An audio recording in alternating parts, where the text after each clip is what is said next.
नमस्कार दोस्तों। हर हर महादेव, राधे राधे। दोस्तों, आज की कहानी बहुत ही ज्ञानवर्धक है। अगर आपके घर में धन नहीं रुकता है तो नहाते समय औरतें यह उपाय जरूर करें। अचानक धन प्राप्ति होती है। इसके अलावा जो औरतें कपड़े खोल कर नहाती हैं, अर्थात उनके लिए भी खुशखबरी है। मित्रों, एक समय शिवजी महाराज पार्वती के साथ हरिद्वार में घूम रहे थे। पार्वती जी ने देखा कि समस्त मनुष्य गंगा में नहा नहाकर हर हर गंगे कहते चले जा रहे हैं। अगर आप यह कहानी सुन रहे हैं तो पूरा सुनिएगा, क्योंकि आधा अधूरा ज्ञान सही नहीं होता। इसके अलावा हे मां लक्ष्मी, जो भी भक्त हमारी इस वीडियो को लाइक करें और चैनल को सब्सक्राइब करें, उनके घर में धन की कभी कोई कमी न रहे, उनका घर हमेशा धन से भरा रहे। दोस्तों, भगवान के नाम पर कंजूसी न करें। सबसे पहले अपनी पूरी सच्ची श्रद्धा से कमेंट में हर हर महादेव, ओम नमः शिवाय, राधे राधे जरूर लिखें। दोस्तों, जब पार्वती जी ने देखा कि समस्त मनुष्य गंगा में नहा नहाकर हर हर गंगे कहते चले जा रहे हैं, परंतु सभी दुखी और परेशान हैं, तब पार्वती जी ने बड़े आश्चर्य से शिवजी से पूछा कि हे महादेव, गंगा में इतनी बार स्नान करने पर भी इनके पाप और दुखों का नाश क्यों नहीं हुआ? क्या गंगा में सत्यता नहीं रही? शिवजी ने कहा, प्रिय, गंगा में तो वही सामर्थ्य है, परंतु इन लोगों ने पापनाशिनी गंगा में स्नान ही नहीं किया है, तब इन्हें लाभ कैसे हो? पार्वती जी ने आश्चर्य से कहा कि स्नान कैसे नहीं किया? सभी तो नहा कर जा रहे हैं, अभी तक इनके शरीर भी नहीं सूखे हैं। शिवजी ने कहा, यह केवल जल में डुबकी लगाकर आ रहे हैं, तुम्हें कल इसका रहस्य समझाऊंगा। दूसरे दिन बड़े जोर की बरसात होने लगी। गलियां कीचड़ से भर गई। एक चौड़े रास्ते में एक गहरा गड्ढा था। चारों ओर कीचड़ भर रहा था। शिवजी ने लीला से ही वृद्ध रूप धारण कर लिया और विवश की तरह गड़ा में जाकर ऐसे पड़ गए जैसे कोई मनुष्य चलता चलता गड्ढे में गिर पड़ा हो और निकलने की चेष्टा करने पर भी ना निकल पा रहा हो। पार्वती जी को उन्होंने यह समझाकर गड्ढे के पास बैठा दिया कि देखो, तुम लोगों को सुना सुनाकर यूं पुकारती रहो कि मेरे वृद्ध पति अकस्मात गड्ढे में गिर पड़े हैं। कोई पुण्य आत्मा इन्हें निकालकर इनके प्राण बचाए और मुझ असहाय की सहायता करें। शिवजी ने यह और समझा दिया कि जब कोई गड्ढे में से मुझे निकालने को तैयार हो, तब इतना और कह देना कि भाई, मेरे पति सर्वथा निष्पाप है, इन्हें वहीं छुए जो स्वयं निष्पाप हो। यदि आप निष्पाप है तो इनके हाथ लगाइए, नहीं तो हाथ लगाते ही आप भस्म हो जाएंगे। पार्वती जी तथास्तु कहकर गड्ढे के किनारे बैठ गई और आने जाने वालों को सुना सुनाकर शिव जी की सिखाई हुई बात कहने लगी। गंगा में नहाकर लोगों के दल आ रहे हैं। सुंदर युवती को यूं बैठी देखकर कईयों के मन में पाप आया, कईयों को कुछ धर्म का भय हुआ, कई कानून से डरे। कुछ लोगों ने तो पार्वती जी को यह भी सुना दिया कि मरने दे बुढ़े को, क्यों उसके लिए रोती है। और कुछ दयालु चरित्रवान पुरुष थे, उन्होंने करुणावश उस युवती के पति को निकालना चाहा, परंतु पार्वती के वचन सुनकर वे भी रुक गए। उन्होंने सोचा कि हम गंगा में नहाकर आए हैं तो क्या हुआ, पापी तो है ही, कहीं सहायता करते समय हम भस्म न हो जाएं। इस स्त्री के कथन के अनुसार हम स्वयं भस्म ना हो जाए, किसी का साहस नहीं हुआ। सैकड़ों आए, सैकड़ों ने पूछा और चले गए। संध्या हो चली। शिवजी ने कहा, पार्वती, देखा आया कोई सच्चे हृदय से गंगा में नहाने वाला। थोड़ी देर बाद एक जवान हाथ में लौटा लिए, हर हर गंगे करता हुआ निकला। पार्वती ने उसे भी वही बात कही। युवक का हृदय करुणा से भर आया। उसने शिवजी को निकालने की तैयारी की। पार्वती ने रोककर कहा कि भाई, यदि तुम सर्वथा निष्पाप नहीं होंगे तो मेरे पति को छूते ही जल जाओगे।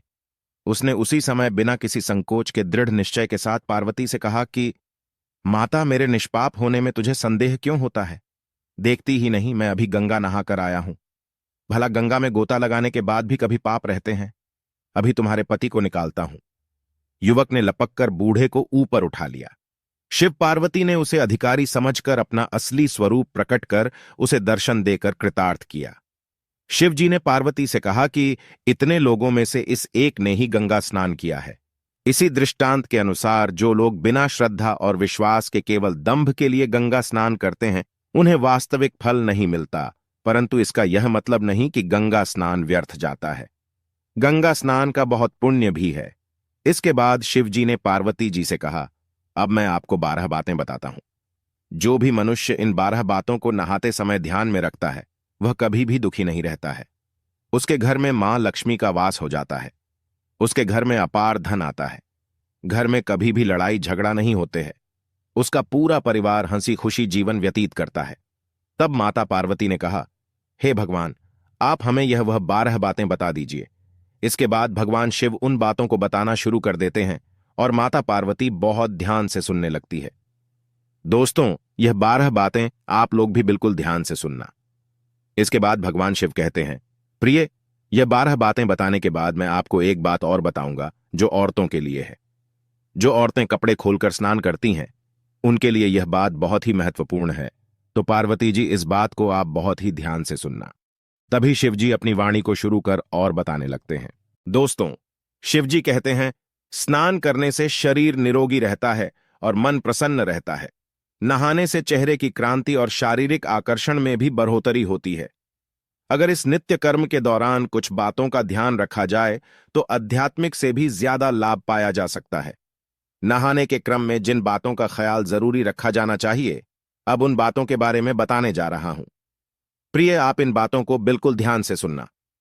नंबर 1, स्नान करने के बाद लोग शुद्ध होकर पूजा पाठ आदि सारे काम करने के योग्य बनते हैं, इसलिए सुबह को ही स्नान कर लेना चाहिए। नंबर 2, शास्त्रों में कहा गया है कि स्नान करने से इन 10 गुणों की प्राप्ति होती है: रूप, तेज, बाल पवित्रता, आयु, आरोग्य, लोकता, तब और मेधा।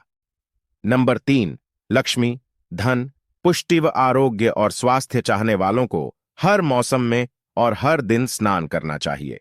नंबर 4, शास्त्रों में कहा गया है कि सुबह स्नान करने से पाप का नाश होता है और पुण्य मिलता है। ऐसा कहा गया है कि सुबह नहाने वालों के पास नकारात्मक शक्तियां नहीं भटकती, इसीलिए सुबह स्नान करना ही उचित है। नंबर 5, बीमारी की हालत में सिर के नीचे से ही स्नान करना चाहिए। गीले कपड़े से शरीर को पोंछ लेना एक तरह का स्नान ही कहा गया है। नंबर 6, सुबह की लालिमा छाने से पहले ही स्नान लेना श्रेष्ठ माना गया है। नंबर 7, तेल लगाकर और देह को मलमल कर नदी में नहाना मना है। इसकी जगह नदी से बाहर निकलकर तट पर ही शरीर साफ करके तब नदी में डुबकी लगाना उचित है।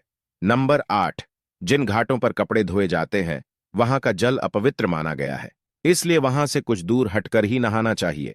नंबर 9, नदी में 11 या 21 डुबकियां लगाना अच्छा बताया गया है। नंबर 10, पवित्र नदियों में कपड़े निचोड़ने की मनाही है।